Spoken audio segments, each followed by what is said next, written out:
আনি চল কীৰ্তি লভয় যেন তাৰ পত্ৰ পুষ্প পল। এই উপদেশটিৰ ভাগৱতৰ দৰ্শন কি আৰু তাৰ আমাৰ মনুষ্য জীৱনৰ প্ৰায়োগিকতা কি? এতিয়া এই শ্লোকটি আমি সকলোৱে জানো যে পূৰ্বতে মহাপুৰুষ মাধৱদেৱ শাক্ত আছিল আৰু সেই শাক্ত হৈ থকা মাধৱদেৱে যেতিয়া মহাপুৰুষ শংকৰদেৱৰ সৈতে শাস্ত্ৰাৰ্থ কৰিছিল, সেই শাস্ত্ৰাৰ্থ কৰোঁতে তেতিয়াহ'লে মহাপুৰুষ মাধৱদেৱক বুজাবলৈ যে বলি বিধান আদি বাম মাৰ্গৰ বিধান যে উচিত নহয়, এককৃষ্ণক ভজিলে যে জীৱৰ সমস্ত অভিষ্ট সিদ্ধি হয়, সেই কথাকে বুজাবলৈ গৈ ভাগৱতৰ চতুৰ্থ স্কন্ধৰ তৰুমূল শ্লোক বুলি কোৱা হয় যে যথা তৰুমূল নিশেষণিল তৎকন্তি তৎস্কন্ধ ভুজু পচা খাপ্ৰাণ পহাৰস্য ইতিমীয় জ্ঞানম তথি বছৰবচন মনুষ্যতেভ্য। এই শ্লোকটিৰ জৰিয়তে মহাপুৰুষ মাধৱদেৱক বুজাইছিল যে সেই মাধৱ চোৱা, যিদৰে বৃক্ষজোপাৰ গুৰিত পানী দিলেই পত্ৰ পুষ্প ফল সকলো তৃপ্ত হয়, মুখেৰে অন্ন ভোজন কৰিলে ইন্দ্ৰিয় সকলো তৃপ্ত হয়, আঙুলি কেইটাই চাউল কেইটালৈ ভাত মুঠি লৈ ক'ব নোৱাৰে যে আজি মুখখনক ভাত খাবলৈ নিদিওঁ, মই নিজে খাই থৈ দিম। সেই চেষ্টাটো যিদৰে ব্যৰ্থ, কাৰণ মুখেৰে অন্ন গ'লেই সকলো ইন্দ্ৰিয় তৃপ্ত হয়। ঠিক তেনেদৰে সকলো দেৱী দেৱতাৰ মূল ৰূপত ভগৱন্ত কৃষ্ণক ভজনা কৰিলে সমস্তৰে পূজা, বোলে কৃষ্ণক পুজিলে সমস্তৰে পূজা হয়, পৃথকে পুজিলে পূজা কেহু নাপাব। এতিয়া ভাগৱতৰ দৰ্শনটো হৈছে এইটো যে বৈষ্ণৱৰ লক্ষণ কি অন্নদেৱ নৱনদীপ বৈষ্ণৱে আন যিমানবিলাক দেৱী দেৱতা আছে সেই সকলো বন্দনাও নকৰে, নিন্দাও, কাৰণ সেই সকলো ঈশ্বৰৰ বিভূতি। গুৰিত পানী দিয়াৰ অৰ্থ এইটো নহয় যে ডাল পাতবিলাক আমি কাটি পেলাম। কোনোবাই যদি গুৰিত সাৰ পানী দি থাকি পেলাই ডাল পাতবিলাক কাটি পেলাই, তেতিয়াহ'লে গুৰিত পানী দিয়া কিবা অৰ্থ ওলাব জানো? গতিকে কৃষ্ণ, সকলোৰে মূল হৈছে কৃষ্ণ বা বিষ্ণু, তেওঁক আমি ভজনা কিয় কৰো? তেওঁক ভজনা কৰিলে বাকীসকল তৃপ্ত হয়। যিদৰে মোৰ গৃহত কিবা এটা পাতিছো, পাতিলে মই আপোনাৰ ঘৰৰ মূলজনক যদি নিমন্ত্ৰণ দি থৈ আহো, তাৰ অৰ্থ বুজাব আপোনাৰ গোটেই ঘৰখনক নিমন্ত্ৰণ দিয়ে। কিন্তু আপোনাৰ ল'ৰাক যদি মাতি থৈ আহো, তেতিয়া আকৌ আপোনাক মাতাটো নিবুজাম। সেইটো হৈছে ভাগৱতৰ দৰ্শন। সকলোৰে মূল যেতিয়া ঈশ্বৰ কৃষ্ণ বা বিষ্ণু, তেওঁক ভজনা কৰিলেই বাকীসকল তৃপ্ত হয়। আৰু এইটো মনুষ্য জীৱনত প্ৰায়োগিকতা, এই উপদেশটো এনেদৰে আমি চাব পাৰো। ইয়াত যিহেতু মূল লক্ষ্য বস্তুৰ সৈতে সম্পৰ্ক ৰাখি দৰ্শন প্ৰকাশ কৰা হৈছে। এতিয়া আমি মনুষ্যই যেতিয়া জীৱনত সকলো কৰ্ম নিজৰ দায়িত্ব, কোনোবা এজন শিক্ষাৰ্থী, কোনোবা এজন ব্যৱসায়ী, কোনোবা এজন খেতিয়ক ইত্যাদি ইত্যাদি যত যিমান সামাজিক কৰ্ম আছে, সেই কৰ্মসমূহ আমি যদি ঈশ্বৰৰ অৰ্থে আচৰণ কৰিছো বুলি ভাবি লওঁ, তেতিয়াহ'লে কি হয়? এক গুলি দুই চিগাৰ হয়। প্ৰথমতে আচৰণ কৰিছো, ভাৱ উৎপন্ন হৈছে কি ঈশ্বৰৰ অৰ্থে, ঈশ্বৰে প্ৰদান কৰিছে এইটো দায়িত্ব। ঈশ্বৰে যেতিয়া প্ৰদান কৰিছে, তেতিয়া অট'মেটিক মনলৈ চিন্তা আহিব যে ইয়াক মই শুদ্ধ আত্মিকতাৰে পালন কৰিবই লাগিব। আৰু ঈশ্বৰৰ অৰ্থে আচৰণ কৰাৰ কাৰণে সংসাৰৰ উদ্দেশ্যটো তাত সিদ্ধি হৈ পৰিব। যেনেকে খেতিয়কজনে পথাৰত খেতিটো কৰিছে ঈশ্বৰৰ অৰ্থে, যে ঈশ্বৰে মোক প্ৰদান কৰিছে, সেইকাৰণে মই খেতিটো কৰিব লাগিব, শুদ্ধ সঠিক আত্মিকতাৰ নিষ্ঠাৰে পালন কৰিব। আৰু ঈশ্বৰৰ অৰ্থে কৰাৰ বাবে সংসাৰৰ যিটো উদ্দেশ্য সেইটো সিদ্ধি হৈ যাব। কিন্তু যদি সংসাৰৰ উদ্দেশ্যে আচৰণ কৰে, তেতিয়া আকৌ ঈশ্বৰৰ উদ্দেশ্যে কৰাটো সিদ্ধ নহয়। মই যদি খেতিটো কৰো নিজৰ মুখ লাগে মই খাম, এইটো ভাৱত, তাত ঈশ্বৰৰ ভক্তিটো যুক্ত হোৱা নাই। সেইটো হলে ভাগৱতৰ দৰ্শনৰ পৰা পৃথকে যাব। কিন্তু ভাগৱতৰ দৰ্শন কি? মূলৰ অৰ্থে কৰ্ম কৰা, যে যাৰ যি কৰ্ম ঈশ্বৰৰ অৰ্থে, তেতিয়াহ'লে তাত শুদ্ধতাও থাকিব, সাত্বিকতাও থাকিব, ঈশ্বৰো তুষ্ট হব, সংসাৰৰ কৰ্ম শুদ্ধ হব। গতিকে সেই উপদেশটোৰ পৰা আমি জীৱনৰ প্ৰায়োগিকতাৰ ক্ষেত্ৰত এনেদৰে চিন্তা কৰি চাব পাৰো যে যাৰ যি দায়িত্ব সেই সকলো ঈশ্বৰ প্ৰদত্ত, তাত নিষ্ঠা আৰু শুদ্ধতাৰে পালন কৰাটো প্ৰয়োজন। কাৰণ আমি মানুহৰ অৰ্থে কৰা নাই, ঈশ্বৰৰ অৰ্থে। আৰু ঈশ্বৰৰ অৰ্থে কৰিলে তেতিয়াহ'লে তাত বেলেগ উদ্দেশ্য যুক্ত নহয়। যিদৰে ব্যক্তি এজনক দৰমহা এটা চৰকাৰে দি ৰাখিছে, চৰকাৰৰ কৰ্মখিনি কৰিব। গতিকে ব্যক্তিজনে সা সুবিধা পাই পেলাই যদি নিজৰ দায়িত্বটো কৰাত গাফিলতি কৰে, তেতিয়াহ'লে তেওঁ দণ্ডমান হ'ব। গতিকে আমিও যি পাইছো এই সংসাৰখনত নিজৰ ভোগৰ বাবে নহয়, দায়িত্বসমূহ সুচাৰু ৰূপত পালন কৰি সৃষ্টিৰ কৰ্মত হাত আগবঢ়াবলৈ। গতিকে আমি যি পাইছো সেয়া কেৱল নিজৰ নিমিত্তে নহয়, ঈশ্বৰে আমাক প্ৰদান কৰিছে। গতিকে ঈশ্বৰৰ অৰ্থেই তাক প্ৰয়োগ কৰাটো ভাগৱতৰ দৰ্শন। সেইটো হৈছে একৰণৰ দৰ্শন। কিন্তু একৰণ মানে এইটো নহয়, একৰণ বুলি কৈ দিলে কোনোবাই একৰণীয়া হ'ব নোৱাৰে। চকু মুদি মই দুখোজ আগলৈ যাব পাৰিম নেকি? এই নামঘৰলৈ নামি অহা চিৰিটো মই যদি একৰণীয়া বুলি নিজকে কওঁ, তেতিয়া চকু মুদি মই একেবাৰে তালৈকে উঠি যাব পাৰিম। কিন্তু মই উঠি যাব পাৰো জানো? নোৱাৰো নহয়। মনত ভয় লাগে, কিজানি মই পৰি যাম, তেতিয়াহ'লে এখন সিদ্ধ হৈছে জানো? নাই। আমি কৈ থাকো যে একৰণীয়া হ'ব লাগে, একৰণীয়া হ'ব লাগে, ইমান সহজ কথা। তাৰ অৰ্থ এইটো কোৱা নাই যে বহুশৰণীয় কথা কৈছে। বহুশৰণীয়া শব্দটোৱেই ভুল। কিয় ভুল জানেনে? শৰণীয়া মানে হৈছে কাৰোবাৰ আশ্ৰয়ী। তেতিয়া আশ্ৰয়ী মানে কি? এজনৰহে আশ্ৰয়ী হ'ব বহুজনৰ আশ্ৰয় কেনেকে হ'ব? গতিকে বহুবৰ্ণীয় শব্দটো ভুল, কাৰণ বহুজনৰ আশ্ৰয় হোৱাটো কোনো প্ৰকাৰে সম্ভৱ নহয়। আমি ক্ষীৰ বিক্ৰী কৰিলে এজনৰ ওচৰত যেতিয়া মাথা দোৱালো তেওঁ সকলো দিয়েই দিলো, আকৌ বেলেগক দিবলৈ নাথাকে। সেই স্থিতিটো ভক্তিত ভক্তজনে গৈ গৈ প্ৰাপ্ত কৰিব পাৰে। কোনোবাই কাৰোবাক উপদেশ দি সেই স্তৰটোলৈ লৈ যাব নোৱাৰে। সেইটো হৈছে এক শৰণৰ স্থিতি। আৰু এক শৰণৰ দৰ্শনটো এই বৃক্ষৰ গুৰিত পানী দিয়াৰ নিচিনা, যে তেওঁ কেৱল মাত্ৰ কৃষ্ণৰ অৰ্থে ঈশ্বৰৰ অৰ্থে কৰ্ম কৰিব, অন্যৰ অৰ্থে নহয়। যেনেকে খেতিটো গৈছে ঈশ্বৰৰ অৰ্থে, কিন্তু তাৰ জৰিয়তে সংসাৰ ধৰ্মও পালন হৈছে। গতিকে সেইখন দৰ্শন যদি জীৱনত গুচি আহে, তেতিয়াহ'লে এখন দিশত আগবঢ়াৰ পথটো লৌকিক কৰ্মৰ জৰিয়তে প্ৰশস্ত কৰিব। যাই আহোঁ এতিয়া আহোঁ আমি অষ্টম স্কন্ধৰ প্ৰথম বলি। অষ্টম স্কন্ধত প্ৰথমতে আহিছে গজেন্দ্ৰ উপাখ্যান।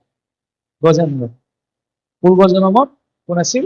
মহাৰাজ ইন্দ্ৰদ্যুম্ন, বিষ্ণুৰ এজন নৈষ্ঠিক ভক্ত। ইমান বিষ্ণুৰ চৰণত তেওঁৰ বিৰাট ভক্তি উপজিল যে তেওঁ ঘৰ মানি সকলো এৰি থৈ এখন নিৰ্জন বনত এটা কুটিৰ পাতি তাতে ভগৱান বিষ্ণু নিত্য নিৰন্তৰ উপাসনা কৰি আছে। আৰু এদিন ভগৱন্তক চিন্তা কৰি বহি থাকোঁতে কি হৈছিল? সেই ইন্দ্ৰদ্যুম্নৰ আশ্ৰমলৈ আগমন ঘটিছিল মহিষী অগস্ত্য। মহিষী অগস্ত্য হৈ উপস্থিত হৈ যেতিয়া ৰজা ইন্দ্ৰদ্যুম্নক মাত লগাল, ৰজা ইন্দ্ৰদ্যুম্ন ইমান নিমগ্ন ঈশ্বৰৰ চিন্তাত আছে যে অগস্ত্যৰ উপস্থিতিৰ কথা গমেই নাপায়। তেতিয়া অগস্ত্যই ভাবিলে যে এইজন ৰজাইচোন একদম হাতীৰ দৰে গপত একদম তপ আচৰণ কৰিছ বুলি অহংকাৰত বহি আছে, মই ইমান বাৰ মাতিছো এওঁক মাত এষাৰ দিয়া, যা বোলে তই ইমান অহংকাৰত বহি আছ, হাতীয়ে হৈ জন্ম ল কৰিলে। সেই অগস্ত্যৰ অভিশাপক্ৰমে মহাৰাজ ইন্দ্ৰদ্যুম্নই গজ হৰি লাভ কৰিছিল। এইখিনিতে মনতে শংকা এটা আহে, যি ইন্দ্ৰদ্যুম্ন সকলো ঘৰ পৰিবাৰ ৰাজ্য সকলো এৰি পেলাই ভগৱানক উপাসনা কৰিবলৈ জংকাবলৈ কৈছিল, তেতিয়াহ'লে ভক্তি কৰি লাভটো কি হ'ল? শুদ্ধগতিহে পাব লাগিছিল, মানুহ হৈছিল আকৌ হাতী হৈ জন্ম লাভ কৰিব লগা। এইখিনিতে শংকা এটা উপজে যে বিষ্ণু ভক্তি কৰি দিলে ৰজা ইন্দ্ৰদ্যুম্নৰ কি লাভ? ইয়াতে এটা দৰ্শন যুক্ত হয়, যেতিয়া আমি জীৱনত ভক্তি আচৰণ কৰো, ভক্তি অলপ আচৰণ কৰিলো, ভক্তজন কেতিয়াও কিবা কাৰণত অধোগতি লাভ কৰিলেও কিন্তু কেতিয়াও পতিত নহয়। অধোগতি লাভ কৰা পতিত দুটা বেলেগ অৰ্থব্যঞ্জক বা ইয়াৰ অৰ্থযুক্ত শব্দ। অধোগতি, মহাৰাজ ইন্দ্ৰদ্যুম্ন অধোগতি লাভ কৰিছে, মনুষ্য হৈছিল, মনুষ্য শৰীৰৰ পৰা পুনৰ পশু শৰীৰলৈ অস্থি শৰীৰলৈ আহিছে, কিন্তু তাক পতিত হোৱা নাই। কেনেকৈ পতিত হোৱা? চাওকচোন, তাত্ত্বিক ৰূপত যদি আমি চাওঁ, গজেন্দ্ৰই হৈছে মদমত্ত মনৰূপী, মনটোৱে হৈছে গজেন্দ্ৰ। সেইকাৰণে চাওকচোন, আসনৰ খুৰাটোত কোন আছে? তলত আধাৰ ভক্তি বা ধৈৰ্য বা ধাৰণ ভক্তিৰ ৰূপত কাছ, কাছৰ ওপৰত কোন আছে? মদমত্ত মনটো, মনৰূপী হস্তি, আৰু সেই হস্তিক নিয়ন্ত্ৰণ কৰিলে নামৰূপী সিংহ। মনমত্ত মনটো নিয়ন্ত্ৰণ কৰা একমাত্ৰ নীতি সংযমে মনটো নোৱাৰি। নীতি সংযমটো কেইদিনত থাকিব? দুদিনমান নীতি নিয়ম থাকিব, মই এসপ্তাহ পালন কৰিলো, দুদিনমান কৰিলো, তাৰ পৰাই এদিন খালে, এদিন গলে আকৌ একে ঠাইলৈ গুচি আহিব। মই আজি এমাহ দিন মাছ মাংস খাই নাই, মনটো গৈ এদিন খালে এদিন, সেইটো চিন্তা মনটোলৈকে আহে। গতিকে সেই মনটোক বেলেগ নীতি নিয়মে বদ্ধ কৰাটো সম্ভৱ নহয়। ঋষিমুনিসকলেও নোৱাৰিছিল, মানুহে কেনেকে পাৰিব? তাক নিয়ন্ত্ৰণ কৰা একমাত্ৰ মাধ্যম নাম। মনলৈ ধেৰ চিন্তা আছে, ডাঙৰ ডাঙৰকে ভগৱানৰ নাম লৈ সেই চিন্তাটো নাইকিয়া কৰিব। ঈশ্বৰৰ চৰিত্ৰ যেতিয়া সন্মুখলৈ ভাঙি উঠিব, তেতিয়া কোনে বেয়া শব্দ ক'ব পাৰিব? কোনে বেয়া বস্তু মুখলৈ নিব পাৰিব? মনটোৱে ক'ব এদিনহে খা, যেতিয়া নোৱাৰে, তেতিয়া ঈশ্বৰৰ প্ৰতিচ্ছবিটো সন্মুখত ভাঙি।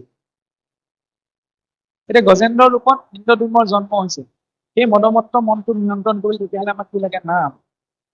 আৰু গজেন্দ্ৰৰ ভৰিত কোনে ধৰিছে? মায়ে ৰূপী দাহে আমাৰ সকলোকে ধৰি আছে। এতিয়া আমি পদুমটো চিনি ঈশ্বৰক চিন্তা কৰো নকৰো সেইটো আমাৰ ওপৰত নিৰ্ভৰ। গজেন্দ্ৰ ত্ৰিকুটৰ মধ্যে, ত্ৰিকুট তিনিটি শৃংগযুক্ত পৰ্বতৰ মাজেৰে গজেন্দ্ৰৰ বিহাৰ স্থান কিয় কোৱা হৈছে? সেইটো চাক্ষুষ মন্বন্তৰ ঘটনা। আমি ইয়াত আছো এতিয়া বৈৱস্বত মন্বন্তৰ, সপ্তম মনু বৈৱস্বতৰ শাসনকালত। তেতিয়া কি হৈছিল? ত্ৰিকুট, সতৰজতম এই তিনিটি শৃংগই হৈছে ত্ৰিকুট। গতিকে তিনিটি গুণৰ মাজতে আমি জীৱ আছে। সেইকাৰণেতো আমাৰ নামঘৰ চালখন চাবচোন, কাছৰ পিঠিয়াকে তিনিটি তৰপত থোৱা হয়। সতৰজতম তিনিটি গুণী তিনিটি তৰপ। আমাৰ তিনি বস্ত্ৰ কিয় আছে? তমোগুণৰ ধুতিখন, যদিও সম্পূৰ্ণ সাজযোৰে সাত্বিক, কিন্তু গুণভিত্তিক ৰূপত তমোগুণৰ ধুতি, সত্যগুণৰ চাদৰখন, ৰজোগুণৰ গামোচাখন। আৰু যেতিয়া যজ্ঞ পবিত্ৰ থাকে, তেতিয়াহ'লে এখন বস্ত্ৰ নোলোৱাকৈ কৰ্ম কৰিব, কাৰণ যজ্ঞ পবিত্ৰটো তিনি গুণ সন্নিৱিষ্ট। নামঘৰতে সোমাই আহিলে চাওকচোন, আমাৰ সাধাৰণ আৰ্হি নামঘৰ সময়ত 5টি 10টি গোটাই থাকে, বহল কৰিলে 10টা হৈছে, 12টা হৈছে, বেলেগ কিয় থাকে? পাঁচটি 10টি ফুটা। এই 10 ইন্দ্ৰিয়, পঞ্চ কৰ্মেন্দ্ৰিয়, পঞ্চ জ্ঞানেন্দ্ৰিয় ৰূপী এই 10টি ফুটাৰে এই হৃদয় ৰূপী নাম গৃহক ঘূৰি ৰাখিছে। দুফালে দুখন বাৰান্দাই হৈছে প্ৰকৃতিৰ আৱৰণ, সন্মুখত মণিকূট গৃহ, ঈশ্বৰৰ স্থান। ভগৱন্তৰ স্থান কৰি ব্ৰহ্মতালু বা ব্ৰহ্মৰন্ধ্ৰত, মাতৃগৰ্ভত যেতিয়া জীৱ প্ৰৱেশ কৰে ব্ৰহ্মতালু বা ব্ৰহ্মৰন্ধ্ৰত, সেইকাৰণে ভগৱন্তৰ নিৰ্মালী সখীৰ অংশত গ্ৰহণ কৰে। সেই মস্তক অংশ হৈছে মণিকূট অংশ। আৰু সন্মুখত ভগৱন্ত প্ৰতিষ্ঠিত আছে বুলি যেতিয়া জীৱাত্মাই নিজকে জীৱাত্মাৰ ওপৰত চিন্তা কৰি নামঘৰত বহে, তেতিয়াহে তেওঁৰ স্থূল বৈকুণ্ঠ প্ৰৱেশ হয়। মুখেৰে আমি কৈ দিলে স্থূল বৈকুণ্ঠ প্ৰৱেশ নহয়, অন্তৰত সেই ভাৱনাটো মানসপটত ভাহি উঠিব লাগিব যে মই ক'ত আছো। নহলে আপোনাৰ ইটা বালিৰে বনোৱা সুন্দৰ এটি নামঘৰত আছো। আন্তৰিক ভাৱনাটো উৎপন্ন হ'ব লাগিব, তাৰ পিছতে ঈশ্বৰৰ সৈতে ভাতৃযুক্ত। যাই হওক, এতিয়া সেই গজেন্দ্ৰই যেতিয়া বিহাৰ কৰি কৰি এদিন থাকোঁতে কি হৈছে কাহিনীটো সকলোৱে জানে যে সৰুবোৰত আপোনাৰ বিহাৰ কৰিবলৈ নামিলে পানী জলকেলি কৰি কৰি পুত্ৰ ভাৰ্য সকলো উঠি আহিলে, গজেন্দ্ৰই আনন্দ মনে ৰং কৰি থাকিলে উপস্থিত হলি গাহে দেখিলে এইটো একদম মদমত্ত হাসি, লাহেকে ভৰিকে ধুই ধুই পেলাই গজেন্দ্ৰ বোলে তেজ একদম সতেজ তেজ পান কৰি এইফালে গ্ৰাহৰ বল বৃদ্ধি হৈ গ'ল, এইফালে গজেন্দ্ৰ অৱস আহিলে। বহু বছৰ বোলে গজেন্দ্ৰৰ গাৰ মাজত যুদ্ধ চলিল। যুদ্ধ চলি চলি যেতিয়া শেষ মুহূৰ্তত গজেন্দ্ৰই গম পালে কাৰণ মই কেপাচিটি দেইটো সেইটো জীৱন, তেতিয়া কি কৰোঁ? তেতিয়া ঘপককৈ গজেন্দ্ৰৰ মনত পৰিল ভগৱন্তলৈ। কিয় মনত পৰিল? গজেন্দ্ৰৰ পূৰ্বকৃত্য পুণ্য আছিল।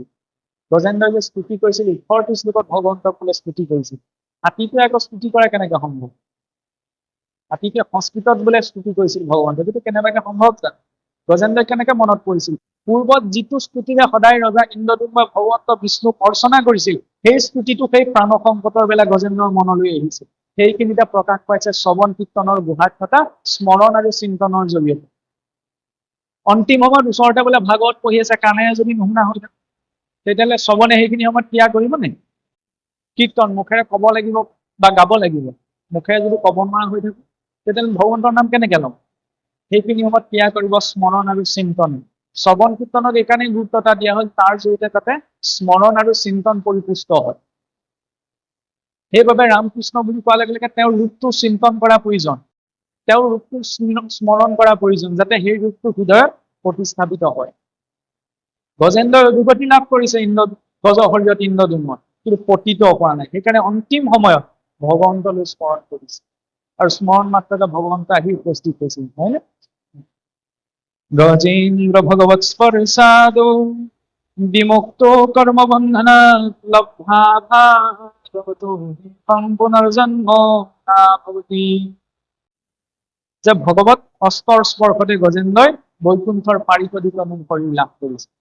কিন্তু ভগৱন্ত আহি পেলাই পোনপ্ৰথমতে গজেন্দ্ৰক মুক্তি দিয়া নাই, কিন্তু প্ৰথমতে গ্ৰাহকে পঠাই লৈছে স্বৰ্গত, তাৰপিছতে গজেন্দ্ৰক মুক্তি দিছে, হয়নে? উঠি যোৱাৰ পাছত এইখিনি সময়তে যেতিয়া ভগৱন্তই গজেন্দ্ৰক উদ্ধাৰ কৰি বৈকুণ্ঠলৈ গুচি গ'ল, তেতিয়া বৈকুণ্ঠত দেৱী লক্ষ্মীয়ে সুধিছে যে প্ৰভু তুমি যাওঁকে আছিলা, গজেন্দ্ৰই কেতিয়া মাতিব? গজেন্দ্ৰই যেতিয়া অন্তিম সময়ত কোনো উপায় বিচাৰি নাপাল, যেনেকে আমি চাওঁচোন ডাঙৰ বেমাৰ এটা ধেৰ টকা পইচা খৰচ হ'ল, ডাক্তৰে ক'লে শেষত ঈশ্বৰে ৰাখিলেহে নাপাওঁ। সেই আশ্ৰয় কোন? পাকে পকাৰে ভগৱন্ত। ঠেকেচা খাই যেতিয়া তেওঁৰ ওচৰলৈ যাব লাগে, ঠেকেচা নোখোৱাকে আগতেই নিজৰ কাম কাজ সুবিধা কৰি থৈছে। বুদ্ধিয়ক মানুহৰ লক্ষণ সেইটো। যি বিপদটো অহাৰ আগতে নিজৰ প্ৰয়োজনীয় গোটেইখন গোটাইছে। বিপদ হলে বাট চাং থাকি বিপদ আহিলে গোটাম, যেনেকে আমি বয়সত ভকতি কৰি বয়সত নাম হলে বয়স এতিয়া পাম নে নাপাম তাৰে কি ঠিক। কথা কৈ থাকোঁতে মই মৰিবও পাম। মৰাৰ কথা ক'লে আমাৰ মানুহে ভয় কৰে, কিন্তু সেইটো বাস্তৱ। দিনটোত পাৰিলে 24 ঘণ্টাই মৰাৰ কথা মনত পেলাব লাগে। এতিয়া অন্তত বেয়াটো পোৱাৰ পৰা বিৰত, কাৰণ মই জানো মৰিবলৈকে গৈ আছো। কিবা এটা বেয়া কাম কৰিলে কিজানি মোৰ উঠিয়েই যায়, সেইকণ সতৰ্কতা অন্তত থাকিব। যাই হওক, এতিয়া চাওকচোন সেই গজেন্দ্ৰই যেতিয়া মুক্তি পালে, মুক্তি পোৱাৰ পাছত যেতিয়া মুক্তি প্ৰদান কৰি ভগৱন্ত বিষ্ণু পুনৰ বৈকুণ্ঠলৈ গ'ল, তেতিয়া দেৱী লক্ষ্মী সুধিছে যে প্ৰভু তোমাক মাতিছিল গজেন্দ্ৰই, তুমি গ'লা গজেন্দ্ৰ, তেতিয়া গৈ পেলাই গজেন্দ্ৰটো উদ্ধাৰ কৰিব লাগিছিল।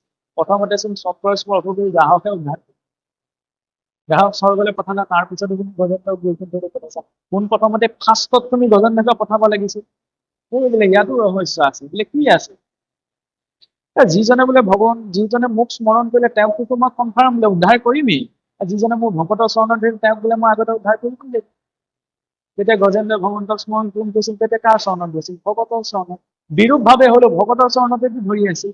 সেইকাৰণে চাওকচোন ভাগৱতৰ মাৰ্গত সদায় পোনপ্ৰথম প্ৰথম আদৌ শ্ৰদ্ধা ততো সাধু সংগৌধ ভজন ক্ৰিয়া ততো অনৰ্থ নিবিতিস্ততো ভাৱ ৰুচিস্ততঃ তথা শক্তি ভাবস্ততো প্ৰেমাদ্বিদংসতি সাধকানাময়ী প্ৰেমী প্ৰাদুৰ্ভাৱে ভবিক্ৰমঃ। প্ৰথম আদৌ শ্ৰদ্ধা। শ্ৰদ্ধা থাকিলে কিবা এটা বিষয়ৰ সম্যক জ্ঞান লাভ কৰাটো সম্ভৱ। শ্ৰদ্ধাযুক্ত হৈ আমি কলৈ যাম? সাধু সংগৌধ ভজন ক্ৰিয়া, সাধু সংগলৈ। সাধু সংগলে কি সাধু সংগলে চা, আজিকালি ভকত বুলি কাক কাটতা সেই আমুকক বুলিতো আমুকতে দেখি গৈ ৰামকৃষ্ণ আমুকে কৰিবা, নাম গাইছে পাঠ কৰিছে আমুকে কৰিব। এইটো দায়িত্ব ঈশ্বৰে আপোনাক দিয়া নাই।